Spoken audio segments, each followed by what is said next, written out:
ఓం మహాగణాధిపతయే నమః. ఓం గురుభ్యో నమః. ఓం శ్రీమాత్రే నమః.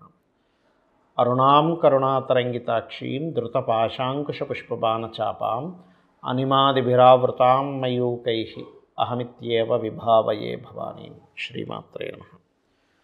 ప్రేక్షకులకి ఆ లలితాంబిక అమ్మవారి యొక్క అనుగ్రహం పరిపూర్ణంగా కలగాలని మనస్ఫూర్తిగా కోరుకుంటూ, ప్రధానంగా ఇక్కడ మనం ఈరోజు 16వ తేదీ నవంబర్ నుంచి 30 నవంబర్ వరకు ఉండేటువంటి గ్రహస్థితి రీత్యా 12 లగ్నాల వారికి, లగ్నాలు తెలియని వారు చక్కగా రాసి చూసుకోండి, ఏం తప్పులేదు. లగ్నము రాసి రెండు పనిచేస్తుంటాయి. అయితే ప్రధానంగా ఫస్ట్ మీరు ప్రియారిటీ ఇవ్వాల్సింది లగ్నానికి, దాని తర్వాత చంద్రుడికి ఇవ్వచ్చు, రాశికి ఇవ్వచ్చు.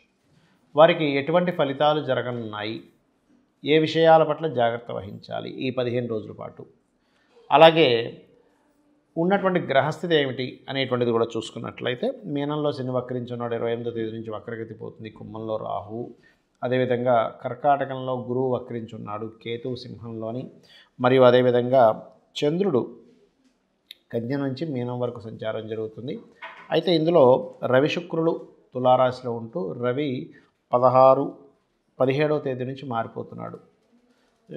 శుక్రుడు కూడా ఏంటంటే 26వ తేదీ నుంచి వృశ్చికంలోకి మారిపోతున్నాడు. అయితే రవి కుజుడు బుధుడు కలిసి ఉన్నటువంటి ప్రదేశానికి రవి వెళ్తూ, ఈ యొక్క బుధుడు 24వ తేదీ నుంచి వక్రించుకుంటూ వెనక్కి వచ్చి తొలలోకి వస్తున్నాడు. అయితే ఈ యొక్క గ్రహస్థితిని అనుసరించి ఎటువంటి ఫలితాలు జరుగుతున్నాయి, ఏ విషయాలు జాగ్రత్తలు తీసుకోవాలనేటువంటి అంశాలు చెప్తుంది నేనైనప్పటికీ కూడా చెప్పిస్తుంది సాక్షాత్ లలిత అమ్మవారిగా భావిస్తూ ఒక్కొక్కటిగా మనం తెలుసుకుందాం. కన్యవారికి కనుక చూసుకున్నట్లయితే, ప్రస్తుతం మీకు 2వ స్థానంలో శుక్రుడు ఉన్నాడు. లగ్నాధిపతి అయినటువంటి బుధుడు దశమాధిపత్యం కూడా ఉంటూ ఆయన వెళ్ళి 3లో కూర్చున్నాడు. కాబట్టి ఉద్యోగ సంబంధించినటువంటి అంశాలలో మార్పులు చేర్పులు, కొంత ఉద్యోగంలో కొంత స్ట్రెస్ అనేటువంటిది ఉంటుంది. అయితే ఇక్కడ ధన సంబంధించిన విషయంలో ధనస్థానంలో శుక్రుడు ఉన్నందుకు ధనాధిపతి ధనకారకుడు ఎవరైతే ఉన్నారో ఆయన 2వ స్థానంలో ఓన్ హౌస్లో ఉన్నందుకు మీకు ఫైనాన్షియల్ గ్రోత్ అయితే ఖచ్చితంగా ఉంటుంది, అందులో ఎటువంటి సందేహం లేదు. అలాగే మరొక విషయం ఏంటంటే, ఇక్కడ ఈ 3వ స్థానంలో బుధుడు కుజుడు ఉన్నందుకు కాస్త అన్నదమ్ములతో, అక్క చెల్లెలతో ఉండేటువంటి విషయాల్లో కొంత మిస్కమ్యూనికేషన్స్ ఏర్పడేటువంటి ఛాన్సెస్ కనిపిస్తున్నాయి. అలాగే ఈ చతుర్థాధిపతి అయినటువంటి గురువు వక్రగతిలో కూడా ఉన్నందుకు ప్రత్యేకంగా మీకు ఏదైతే కొత్త కోర్సెస్ చేసి తత్సంబంధంగా ఉద్యోగ అవకాశాలు పొందుతారు.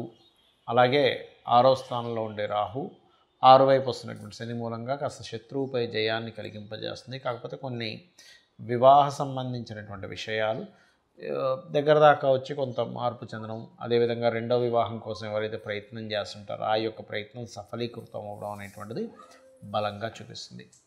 ఇక 12వ స్థానంలో కేతు ఉన్నందుకు కాస్త ఇన్వెస్ట్మెంట్స్ చేసేటప్పుడు ఒక్కసారి గణపతిని తలుచుకొని ఇన్వెస్ట్మెంట్స్ చేయండి. ఎట్టి పరిస్థితుల్లో కూడా 28, 29వ తేదీలు అప్పుల విషయంలో కొంచెం జాగ్రత్తగా ఉండండి. ఎవరికైనా అప్పులు ఇవ్వడం, అప్పు తీసుకునేటువంటి అంశాల్లో. ఇక మీరు నిత్యము చేయవలసినటువంటి దేవతా ఆరాధన ఏమిటి, గ్రహారాధన ఏమిటి, గోసేవ ఏం చేయాలి అని చెప్పి చూసుకున్నట్లయితే, మీరు వెంకటేశ్వర స్వామి యొక్క ఆరాధన చేయండి. గోవులకి గ్రాసము బెల్లము తినిపించండి. నవగ్రహాలలో శని కేతు గ్రహాల దగ్గర దీపారాధన చేయండి. అన్ని విధాలా మీకు బాగుంటుంది. చాలామంది నన్ను రత్నధారణ ఎలా చేయాలి అని అడుగుతూ ఉన్నారు. అసలు రత్నం ఎంతవరకు మనకి పనిచేస్తుంది, దీనికి ఏమైనా శాస్త్రం ఉందా అంటే, అగ్నిపురాణంలో దీనికి సంబంధించినటువంటి ప్రామాణికమైనటువంటి అంశాలు చెప్పబడ్డాయి అందులో. అయితే చాలామంది రత్నాన్ని ఎంపిక చేసుకునేటువంటి విషయంలో ఏదైతే రత్నం ధరిస్తారో ఆ అధిపతి ఎవరైతే ఉంటారో, ఉదాహరణకి చంద్రుడు బాలేడు, ముత్యం పెట్టేసుకుందాం, సూర్యుడు బాగలేడు, లేకపోతే కెంపు పెట్టేసుకుందాం అనే ధోరణిలో పెట్టుకుని ఉంటారు. కానీ అది పూర్తిగా తప్పు. మీ జన్మలగ్నాత్ లగ్న పంచమ భాగ్యాధిపతులు ఎలా ఉన్నారు, వాటికి కొంత ప్రిఫరెన్స్ ఇవ్వచ్చు. కాకపోతే వాటిల్లో ఎలా ఉన్నారో చూసుకోవాలి. ఒకటి మీ యొక్క అవసరాన్ని బట్టి, మీకుండేటువంటి స్థితిగతులను బట్టి. మీకు కాస్త మానసికంగా ఎక్కువగా ఇబ్బంది ఉంది, చంద్రుడు పాడయ్యాడు, అప్పుడు రత్నం కంటే కూడా మీరు ఓం మనస్వినియే నమః అనే మంత్రం చేసుకోవడం ముఖ్యం. లేదంటే చంద్రుడు బాగున్నాడు కాబట్టి కొంత పర్లేదు, మరీ అంత పాడైపోలేదు, యావరేజ్గా ఉన్నాడు, అంత పోర్ట్ఫోలియో కూడా బాగుంది, అప్పుడు మీరు ముత్యం పెట్టుకోవచ్చు, తప్పులేదు. అయితే ఇక్కడ మీరు ఒక విషయం అర్థం చేసుకోవాల్సింది ఏంటంటే, రత్నము ధారణ అనేటువంటిది కొంతవరకు సపోర్ట్ చేస్తుంది, కానీ అదేదో మొత్తం మీ జీవితాన్ని కంప్లీట్గా మార్చేస్తుందని మాత్రం అనుకోకండి. రత్నాలకి శాస్త్రం ఉంది. రత్నం ధరించడం వల్ల కొంత మంచి జరుగుతుందని ఉంటుంది, కానీ మీ కర్మల్ని పూర్తిగా మార్చేసే శక్తి రత్నాలకి వాటికి ఉండదు. కేవలం మీరు చేస్తున్నటువంటి కర్మలు, మీరు అనుభవిస్తున్నటువంటి కర్మలు, మీరు పూర్వజన్మలో చేసినటువంటి కొన్ని కర్మల వల్లే ఇప్పుడు మంచిగా చెడుగా అనుభవిస్తున్నాం అనేటువంటి మీకు జ్ఞానం కలిగే వరకు కూడా మిమ్మల్ని మీ కర్మ వదిలిపెట్టదు, గుర్తుపెట్టుకోండి. దానికి దేవతారాధన, ఒక దానం ఇవ్వడము, మీలో మార్చుకోవడం అనేటువంటిది చేయాలి ప్రధానంగా. అంతేగాని రత్నం పెట్టేసుకుంటున్నాం కదా అని కదా. అయితే ఇక్కడ రత్నం ధారణ చేసేటువంటి విషయంలో కూడా కొన్ని జాగ్రత్తలు తీసుకోవాలి. ఎలాగా అంటే, మీకు నడుస్తున్నటువంటి మహాదశ ఏమిటి, ఆ మహాదశానాథుడు నిజంగానే మంచి ఫలితాలు ఇచ్చే దాంట్లో ఉంటేనే రత్నధారణ చేయాలి. లేని పక్షంలో ఆ రత్నానికి సంబంధించింది దానంగా ఇవ్వమని చెప్పింది శాస్త్రం. అంటే ఏదైనా ఆలయంలో అమ్మవారికి కొంతమందికి శని మహాదశ నడుస్తుంది, అప్పుడు నీలం పెట్టుకుందాం అనుకుంటే శని బాగోపోవడం వల్ల ఇంకా ఇబ్బంది పడుతుంది. అప్పుడు రత్నం పెట్టుకోవడం వల్ల ఎటువంటి ఉపయోగం ఉండదు, ఇంకా ఎక్కువ ఇబ్బంది ఇస్తూ ఉంటుంది.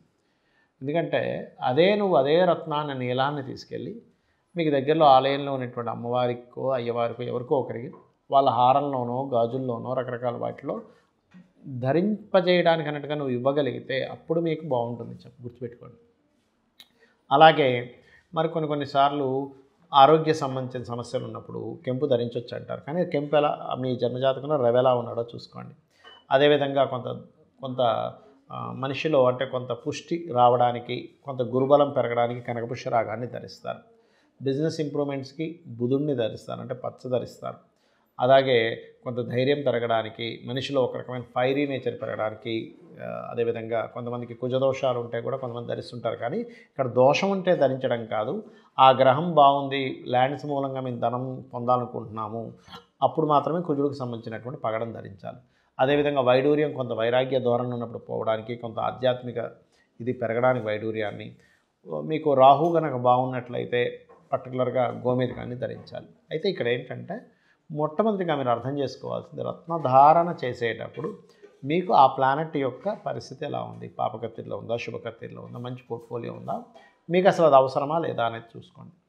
అలాగే మరొక విషయం ఏంటంటే, మనకి ఆ రత్నం పనిచేసేది కొంత అయితే మనకి ఫీలింగ్ ఉంటుంది, కొంత అమ్మయ్య నేను ఈ రత్నాన్ని ధరించాను కదా, అమ్మయ్య నాకు కొంచెం ప్రశాంతంగా ఉంది. కొంత మన యొక్క ఆలోచన విధానం కూడా దాని మీద పనిచేస్తూ ఉంటుంది, గుర్తుపెట్టుకోండి. అలాగే మరొక విషయం ఏంటంటే, మనం చేసే ప్రయత్నం కూడా భగవంతుడే అనేటువంటిది అర్థం చేసుకోవాలి. శాస్త్రం కూడా ఆ యొక్క పరమాత్మే అని అర్థం చేసుకోవాలి. ఎందుకంటే శాస్త్రాలన్నీ కూడా మనకి మహర్షులు అందించారు. కాబట్టి మనం ఎందుకు జన్మించాము, ఈ జన్మ సార్థకత చేసుకోవడానికి మనం ఏం చేయాలనేది ప్రధానంగా మీరు గుర్తుపెట్టుకోండి. అలాగే మరొక విషయం ఏంటంటే, ఇక్కడ గమనించినట్లయితే మీ జన్మలగ్నాత 12 భావాలు అసలు ఏ గ్రహం ఎటువంటి కండిషన్ ఇస్తుంది, దానికి మనం ఆ విషయం జోలికి వెళ్ళడం మంచిదా వెళ్ళకపోవడం మంచిదా అనేటువంటిది ఉంటుంది పర్టికులర్గా జన్మజాతకంలో.